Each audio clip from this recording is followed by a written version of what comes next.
در کوچه‌های ساده و خاکی مدینه مردی بود کوتاه قامت و ساده که هیچ چیز نداشت، نه ثروت، نه زیبایی، نه نسب و جایگاه اجتماعی. با قلبی پر از ایمان مردم به ظاهر او نگاه میکردند و روی برمیگرداندند. اما پیامبر خدا با چشم دل میدید. نامش جلیبیب بود. پیامبر مهربان دستانش را بر شانه‌های جلیبیب گذاشت و به او امید داد. پیامبر از یکی از انصار خواست دخترش را وقت جلیبیب درآورد. پدر و مادر دختر تعجب کردند، اما دختر گفت: اگر پیامبر خدا چنین میخواهد من هم راضیم. زندگی جلیبیب ساده بود، اما پر از نور و برکت. چند روز پس از ازدواج ندای جهاد بلند شد.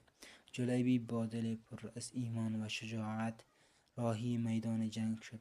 در میدان نبرد او همچون شیر جنگید و در پایان به شهادت رسید، اما صورتش آرام و مطمئن بود.